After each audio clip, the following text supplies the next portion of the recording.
وعلى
মহান রবের দরবারে অগণিত শুকর এবং সুজুদ।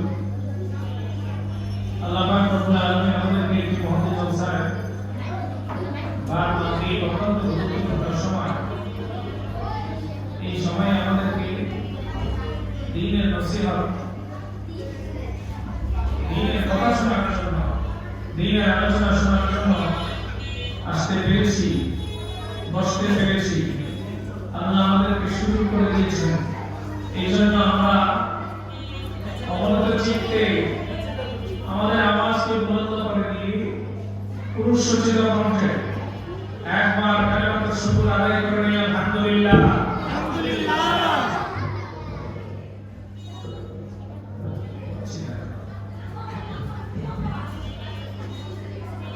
মহান রবের দরবারে শুকর করলে নাম কি?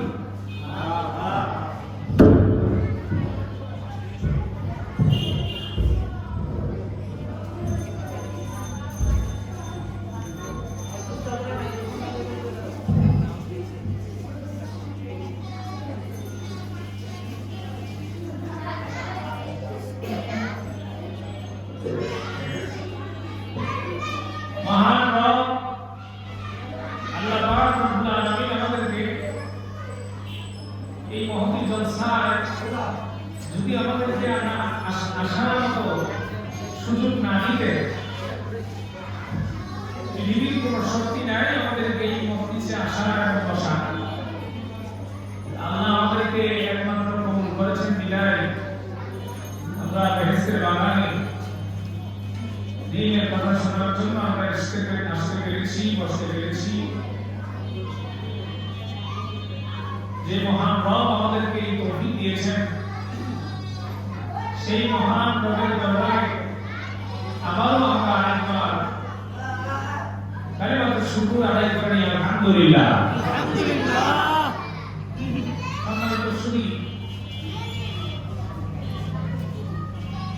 আমরা মানুষ যদিও কম হতে পারি, আল্লাহ হাবিব সাল্লাল্লাহু আলাইহি ওয়াসাল্লাম কি বলেছেন, এই জায়গার মধ্যে দ্বীনের আলোচনা হয়, দ্বীনের কথা হয়,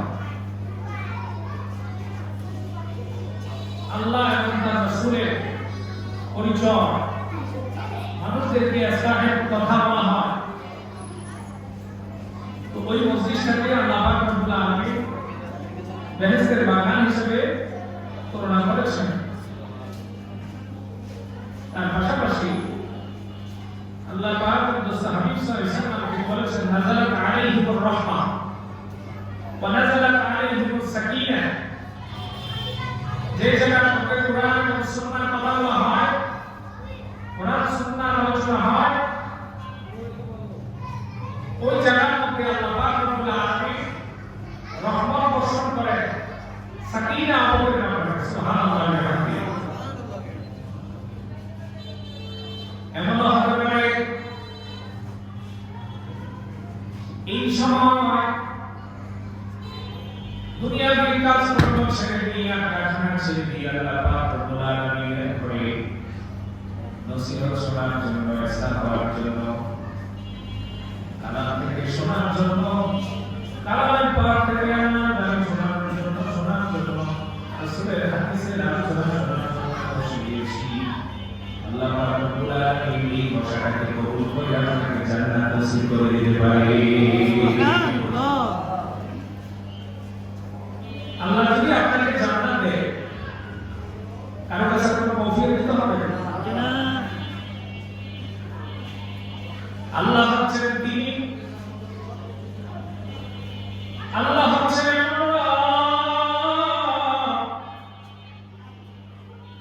যে মালিক কাউকে যদি পছন্দ করে, আল্লাহ যদি কাউকে খুশি হয়, কোন কিছু বেশি দেয়, অথবা কাউকে যদি অপছন্দ করে, কাউকে কোনো কিছু না দেয়, পৃথিবীর এমন কোন শক্তি নাই আল্লাহর কাছে জবাবদিহি যাওয়ার। আছে না? জি না।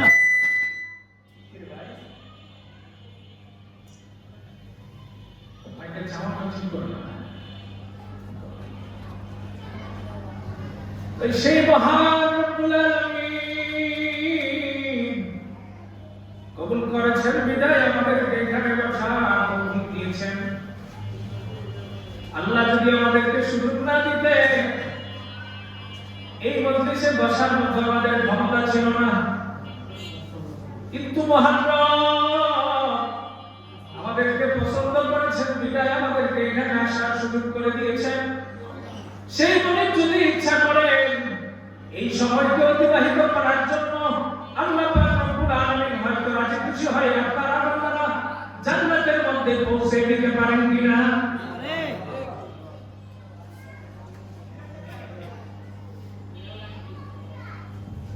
আল্লাহ পাক রব্বুল আলামিন বলেন, ওয়াল আসর ইন্নাল ইনসানা লাফি খুসর। ইচ্ছা করলে আমরা এই সময়টুকু শাস্ত্রের মধ্যে বসে সময়টুকু অতিবাহিত করতে পারতাম কিনা? মসজিদের বাহিরে গিয়ে আড্ডা মারতে পারতাম, কিন্তু আমরা তা করি নাই। কেন করি নাই? একমাত্র আল্লাহকে রাজি খুশি করার জন্য করি নাই। ঠিক না? আমরা যে এখানে আসছি কাকে খুশি করার জন্য আসছি? আল্লাহকে খুশি করার জন্য আসছি। এমন মানুষ আছে সময়টুকু অযথায় বিনা কারণে সময় নষ্ট করে আড্ডার মধ্যে শামিল আছে, গল্প গুজবের মধ্যে শামিল আছে, অযথা সময় ব্যয় করছে। এই সময়ের কসম কে বলতেছেন? ওয়াল আসর। আল্লাহ পাক রব্বুল আলামিন বিভিন্ন সময় বিভিন্ন কিছুর সময় যেমন কসম করেছেন, বিভিন্ন সময় বিভিন্ন কিছুর কসম আল্লাহ পাক রব্বুল আলামিন বললেন ওয়াশ-শামস, সূর্যের কসম করে বলেছেন, আবার চন্দ্রেরও কসম করেছেন। এই জায়গার মধ্যে সময়ের কসম করেছেন। এক এক জায়গায় এক এক ধরনের কসম করেছেন, তার উদ্দেশ্য আছে না? মানুষ যখন কোনো কাজ করে, এই কাজকে যখন অন্য মানুষ সন্দেহ করে, সন্দেহ দূর করার জন্য মানুষ যখন কসম করে, শপথ করে, বলে কিনা আল্লাহি তাআলাহি বিল্লাহ, এই সকল শব্দগুলো কসমের জন্য ব্যবহার করা হয়। আর এছাড়া বাকি যে কসম করে, বলে যে আমি কালামের শপথ করে বলছি, এমকের শপথ করে বলছি, তোমার মাথায় ধরে বলছি, মসজিদে ধরে বলছি, বলে কি বলে না? আমাদের আছে না এই শপথ? কেন বলে? সন্দেহকে দূর করার জন্য। কেউ যদি বলে তুমি কাজটা করেছো, যিনি করে নাই তিনি বলতেছেন না না আমি করি নাই, বলে হ্যাঁ তুমি করেছো, বলতেছে খোদার কসম আমি করি নাই, আমি কোরআনের শপথ করে বলছি আমি করি নাই। কসম করতে হলে একমাত্র আল্লাহর নামে কসম করা হবে, বাকি অন্যান্য যে বস্তুগুলো কসম করা হয় এটা সত্য তবে দ্বারা স্বপ্ন কি? আল্লাহ স্বয়ং তিনি বলতেছেন আল্লাহে আল্লাহর কসম, আল্লাহ নবী সাল্লাল্লাহু আলাইহি ওয়াসাল্লাম তিনিও বলতেন। আল্লাহ এখানে সময়ের কসম করেছেন, ওয়াল আসর, সময়ের কসম করে বলি যে সমস্ত মানুষেরা সময়কে গুরুত্ব দেয় না, সময়কে মূল্যায়ন করে না, সময় যে কোনো ভাবে কাটানো দরকার ওরকম সময় কাটাতে আমরা পারি না। তাই আল্লাহ পাক রব্বুল আলামিন সময়ের কসম করে বলছেন ওয়াল আসর, যুগের কসম, ইন্নাল ইনসানা লাফি খুসর, নিশ্চয় নিশ্চয় মানুষ ক্ষতিগ্রস্তের মধ্যে আছে। মানুষ কই আছে? কেমনে ক্ষতিগ্রস্তটা কেমনে? আল্লাহ রাসূল সাল্লাল্লাহু আলাইহি ওয়াসাল্লাম তিনি বলেন আদ-দুনিয়া মাযরাউল আখিরাহ, আদ-দুনিয়া মাযরাউল আখিরাহ।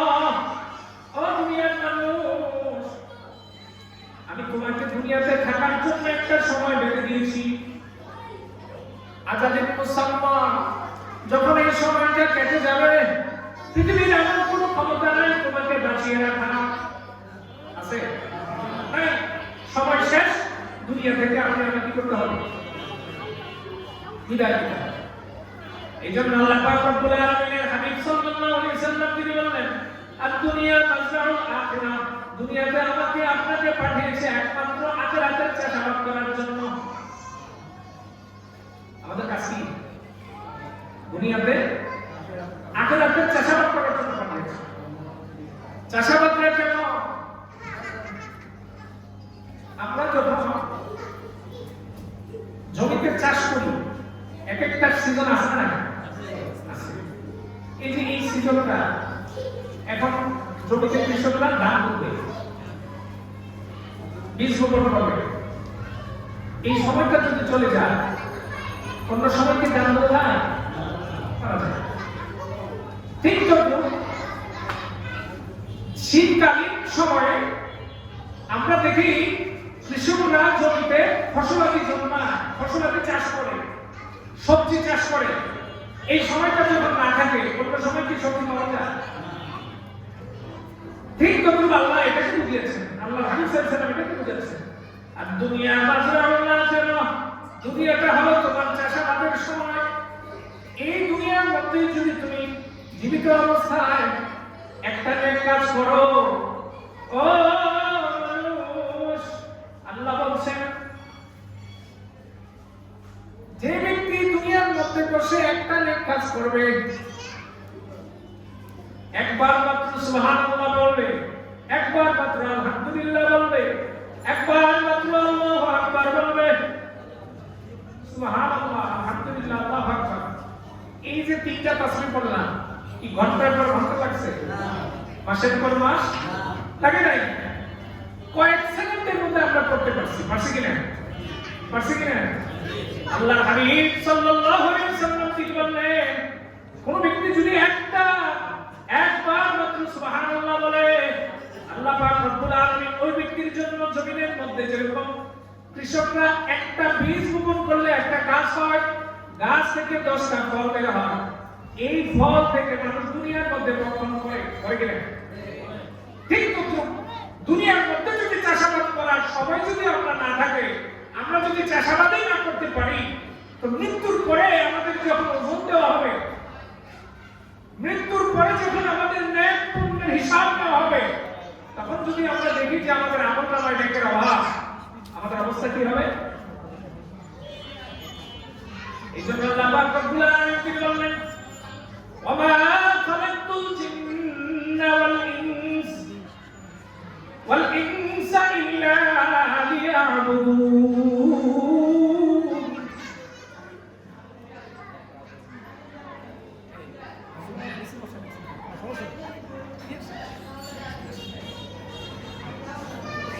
আল্লাহ বলতেছেন, আমি জিন এবং মানুষকে একমাত্র আমি রব আল্লাহর গোলামি করার জন্য প্রেরণ করেছি।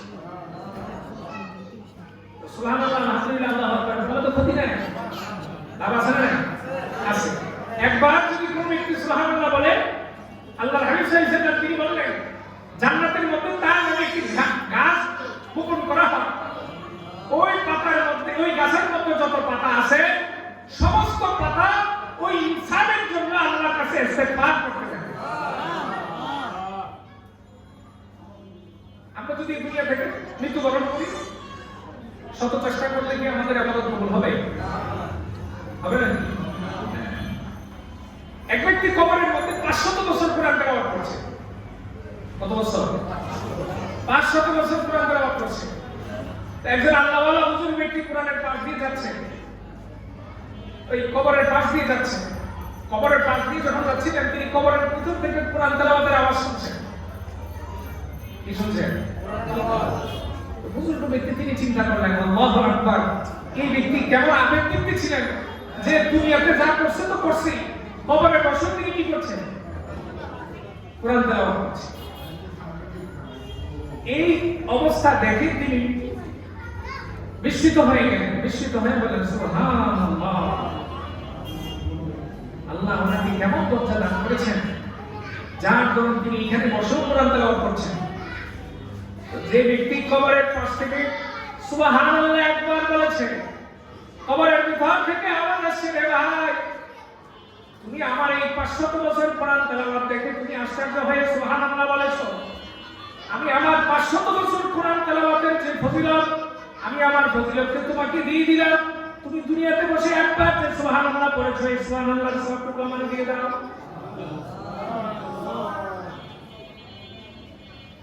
এটি বলছে যে 500 বছর কোরআন তেলাওয়াত করেও তোমার একবার দুনিয়াতে বসে সুবহানাল্লাহ বলা সবটুকু আমি এখানে হাসিল করতে পারি না। অতএব আল্লাহ এখানে সময় কসম দিয়ে বলতেছেন মানুষ ক্ষতিগ্রস্তের মধ্যে আছে। কেন? এই যে অযথায় আমরা সময় কি করছি, নষ্ট করে ফেলছি।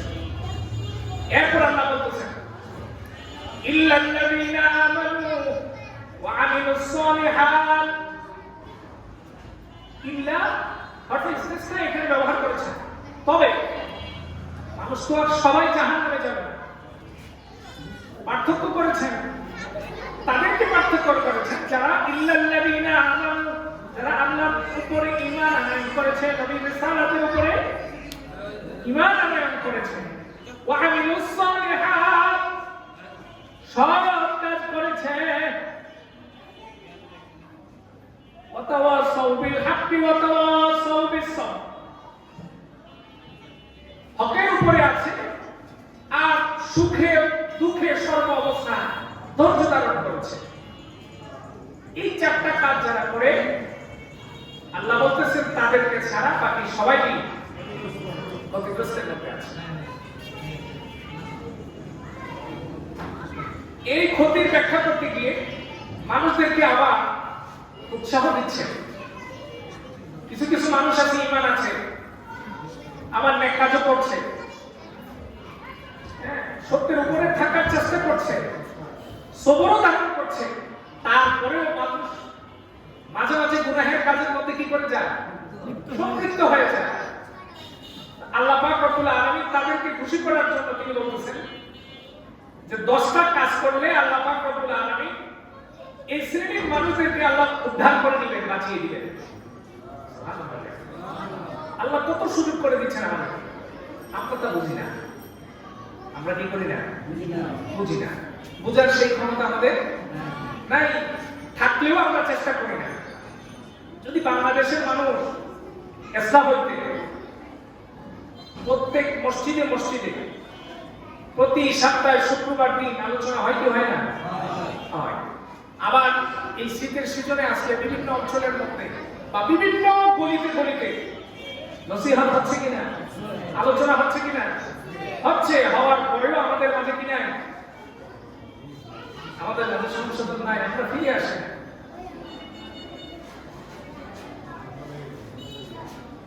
তানবীহুল গাফিলিনের মধ্যে ইমাম ফকিহ আবুল লাইস সামারকান্দি রাহিমাহুল্লাহ তাআলা থেকে বর্ণনা করলেন, একবার আল্লাহর হাবিব সাল্লাল্লাহু আলাইহি ওয়াসাল্লামের কাছে একজন সাহাবী এসে প্রশ্ন করলেন, ইয়া রাসূলুল্লাহ, পৃথিবীর মধ্যে সবচেয়ে বুদ্ধিমান ব্যক্তি কে? বা পৃথিবীর মধ্যে সবচেয়ে উত্তম ব্যক্তি কে? এই প্রশ্নের জবাবে তিনি বললেন যে পৃথিবীর মধ্যে সবচেয়ে উত্তম ব্যক্তি তুমি দেখতে চাও? হ্যাঁ, আমি সবচেয়ে উত্তম ব্যক্তি দেখতে চাই। তখন আল্লাহর হাবিব সাল্লাল্লাহু আলাইহি ওয়াসাল্লাম তিনি বললেন, যে ব্যক্তি সময়কে কাজে লাগিয়ে আল্লাহ এবং তার রাসূলের কথা অনুযায়ী জীবনকে অতিবাহিত করতে পারছে, ওই ব্যক্তি হলো উত্তম। আবার আরেকজন সাহাবী এসে প্রশ্ন করলেন, ইয়া রাসূলুল্লাহ, আমি জানতে চাই পৃথিবীর মধ্যে সবচেয়ে উত্তম ব্যক্তি কে? আল্লাহর হাবিব সাল্লাল্লাহু আলাইহি ওয়াসাল্লাম তিনি বললেন, যে ব্যক্তি বুদ্ধিমান তিনি হলো উত্তম। যে ব্যক্তি কি বুদ্ধিমান, এবং বুদ্ধিমান কারা? এর ব্যাখ্যায় আল্লাহর হাবিব সাল্লাল্লাহু আলাইহি ওয়াসাল্লাম তিনি বললেন, ইসতিমালুল ওয়াক্ত, যে ব্যক্তি সময়টাকে ব্যবহার করতে পেরেছে আফদালুল আমাল, উত্তম কাজের মাধ্যমে, ওই ব্যক্তি হলো বুদ্ধিমান ব্যক্তি। ওই ব্যক্তি হলো কি? আচ্ছা, আমাদের সমাজে আমরা দেখি যে মানুষের মাঝে শ্রেষ্ঠত্ব পাণ্ডিত্য অর্জন করতে হলে বাংলাদেশে বিশেষ করে আমাদের একটা ক্যাটাগরি আছে, বিসিএস ক্যাডার হলে আমরা তাকে সর্বোচ্চ সম্মান দেওয়া হয়। যিনি বিসিএস ক্যাডার হয় উনি কি অযথা সময় নষ্ট করছে? কঠোর পরিশ্রম করছে। কঠোর পরিশ্রম করার পরে প্রথমে প্রি, তারপরে রিটেন, তারপরে ভাইভা, 3টা ধাপে ধাপে শেষ করে তারপরে বিসিএস ক্যাডার হয়েছে। তদ্রুপ আমাদের মাঝেও আমরা তাদেরকে বুদ্ধিমান হিসেবে ধরি, জ্ঞানী হিসেবে ধরি। আল্লাহ হাবিব সাল্লাল্লাহু আলাইহি ওয়াসাল্লামের কাছে যখন আসলেন, আল্লাহ হাবিব সাল্লাল্লাহু আলাইহি ওয়াসাল্লাম বললেন, যে ব্যক্তি সময়কে কাজে লাগিয়েছে এবং যথাসময়ে মূল সময়টাকে মূল্যায়ন করতে পেরেছে, ওই ব্যক্তি হলো উত্তম ব্যক্তি। আল্লাহ আমাদেরকে যে সময়টুকু দিয়েছেন, এই সময়টা কি লম্বা না সংক্ষিপ্ত? কেউ কি বলতে পারবো যে আমি 100 বছর বাঁচবো, 60 বছর বাঁচবো, 70 বছর? বলার ক্ষমতা আছে? নাই। তারপরেও আমরা কি করছি? মনে করছি এটা করা দরকার, এটা করা দরকার, ল্যাঙ্গুয়েজ তৈরি করা দরকার। আমার ভবিষ্যৎ কি? ভবিষ্যৎ কি? ভবিষ্যৎ কতদিন বলার কারো কোনো ক্ষমতা? তারপরে আমরা দুনিয়ার মধ্যে দুনিয়ার মায়া করে হাবুডুবু খাচ্ছি, আল্লাহকে ভুলে যাচ্ছি, নেক কাজ থেকে আমরা সরে গিয়েছি, যার কারণে আল্লাহ পাক রব্বুল আলামিন আমাদেরকে মাঝে মাঝে বিপদ সম্মুখীন করে। বিপদের মধ্যে ফেলাই কিনা? বিপদ দেয় কেন? আমাদেরকে পরীক্ষা করার জন্য। এই জন্য বলতেছেন আমরা তো সময়টাকে যথাসময়ে কাজে লাগাইতে পারি না। মাঝে মাঝে আমল করি, মাঝে মাঝে ছেড়ে দেই, মাঝে মাঝে আবার গুনাহের কাজের মধ্যে সম্পৃক্ত হই। ওই সময় আমাদেরকে বিপদ দেয় সংশোধন হওয়ার জন্য। তারপরে যদি আমরা সংশোধন না হই, আল্লাহ পাক রব্বুল আলামিন আমাদেরকে বলতেছেন, ও বান্দা, দুনিয়ার মধ্যে এমন কি কাজ পেয়েছো, এমন তুমি কি পেয়েছো আমার চাইতে উত্তম, যার কারণে তুমি আমি আল্লাহকে ভুলে তার দিকে ফিরে গিয়েছো? আল্লাহ কি করছেন? ওই ব্যক্তিকে তারপরে ডাকছেন, ইয়া ইবনে আদম, হে আদম, আমার চাইতে কিসে তোমাকে গ্রাস করে রেখেছে? কি এমন জিনিস আমার চাইতে মূল্যায়ন দিয়েছে তোমাকে, যার জন্য তুমি আমার ডাক ছেড়ে দিয়ে, আমাকে ছেড়ে দিয়ে তুমি অন্যদিকে চলে আসো? আল্লাহ পাক রব্বুল আলামিন আমাদেরকে যে সময়টুকু দিয়েছেন, এই সময়ের মূল্যায়ন করতে হবে। যদি সময়ের মূল্যায়ন করতে পারি, তাহলে আল্লাহ আমাদেরকে কি করবে?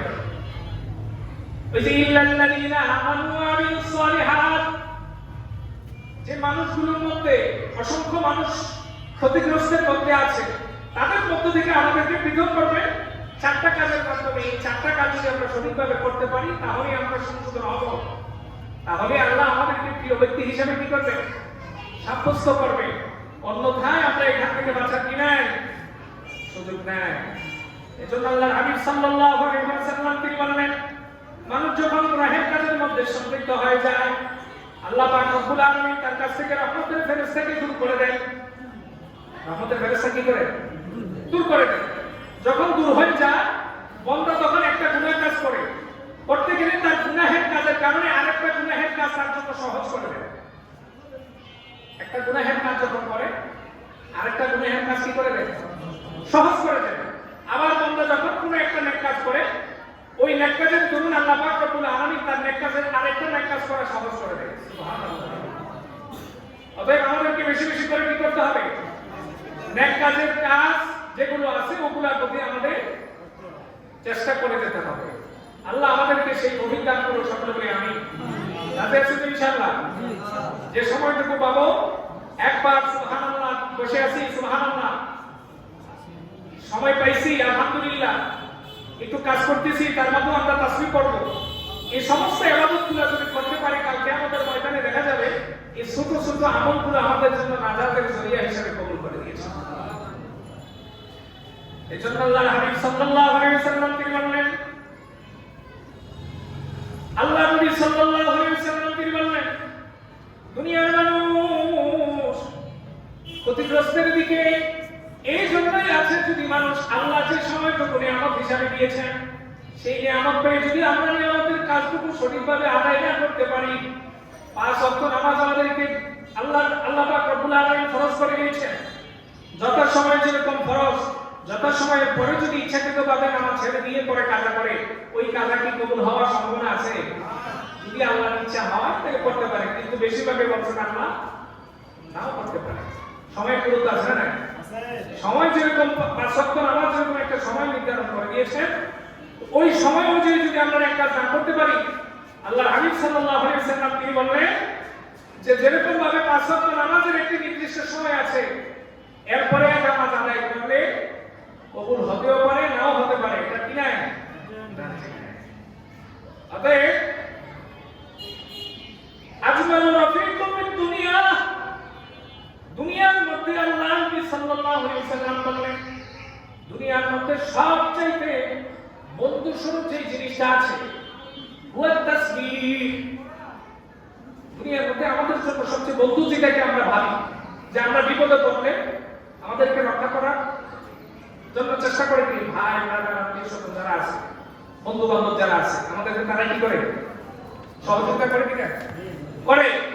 অতএব আল্লাহ হাবিব সাল্লাল্লাহু আলাইহি ওয়াসাল্লাম বলতেছেন আজমালু রাফিকুম ফিদ দুনিয়া, দুনিয়ার মধ্যে বান্দার জন্য যে জিনিসটা তার সহকারী হবে, দুনিয়ার মধ্যে যে ব্যক্তি যে কাজগুলো করবে তার মধ্যে হলো তাসবিহ। তাসবিহ বেশি বেশি করে পাঠ করবে। কেন? দুনিয়া থেকে যখন বিদায় নেবে কবরের মাঝে ওই তাসবিহটা তাকে বন্ধু হিসেবে, বন্ধু যেরকম আর বন্ধু দুনিয়ার মধ্যে তাকে কি করে সহযোগিতা করে, ওই তাসবিহও তাকে ওই সময়টুকুতে সহযোগিতা করে। এরপরে বলতেছেন আ'যামু সাদিকুহু আল কুরআন, দুনিয়ার মধ্যে আমরা কোরআনকে যদি বন্ধু বানাইতে পারি, সবচেয়ে আপন করে যদি আমরা কি করতে পারি, কোরআনকে মূল্যায়ন করতে পারি, কোরআনকে বন্ধু হিসেবে গ্রহণ করতে পারি, আল্লাহর হাবিব সাল্লাল্লাহু আলাইহি ওয়াসাল্লাম তিনি বললেন কবরের মাঝে গিয়ে কোরআন তোমাকে বলবে না, কোরআন তোমার সাথেই থাকবে। এরপর বলতেছেন আজমাল হুব্বু আল হুব্বু ফিল্লাহ, দুনিয়ার মধ্যে কোন ব্যক্তি যদি কাউকে পছন্দ করে, ভালোবাসে, ভালোবাসাটা কেমন? আল হুব্বু ফিল্লাহ, ভালোবাসা একমাত্র আল্লাহকে পছন্দ করার জন্য, আল্লাহকে রাজি খুশি করার জন্য। যে ব্যক্তি আল্লাহকে রাজি খুশি করার জন্য কাউকে বন্ধু হিসেবে গ্রহণ করবে, ওই বন্ধু কাল কিয়ামতের ময়দানে যদি এই বন্ধু নেক কাজের জন্য হয়ে থাকে বা আমলি ব্যক্তি হয়ে থাকে, সৎ কাজের ব্যক্তি হয়ে থাকে, আল্লাহ পাক রব্বুল আলামিন ওই ব্যক্তির দ্বারাও আপনাকে সহযোগিতা করে। এরপর আল্লাহ হাবিব সাল্লাল্লাহু আলাইহি ওয়াসাল্লাম বলতেছেন ওয়া আসবিকু হুব্বি হুয়া হুব্বুল আখলাক, আমার চরিত্রের মধ্যে সবচেয়ে উত্তম যে চরিত্রটা, সেই চরিত্রটার মধ্যে উত্তম কাজ হলো আমরা কি করা? সত্য কথা বলা। আমরা যদি সত্য কথা বলতে পারি এই সময়ের মধ্যে, কোন সময়? হায়াতের জীবনের মধ্যে যদি আমরা সত্য কথা বলি, আল্লাহ হাবিব সাল্লাল্লাহু আলাইহি ওয়াসাল্লাম তিনি বলেন এই সত্যটাই উত্তম চরিত্র হিসেবে আখলাকে হাসানার দরুন আল্লাহ পাক রব্বুল আলামিন ওই ব্যক্তির জীবনের গুনাহকে মাফ করে দিয়ে তার জান্নাতের মধ্যে বসিয়ে দিবেন।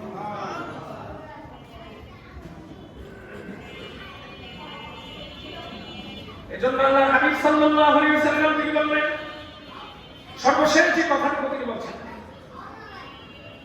ওয়া আজমালু জুমলাতুন হিয়া লা ইলাহা ইল্লাল্লাহ,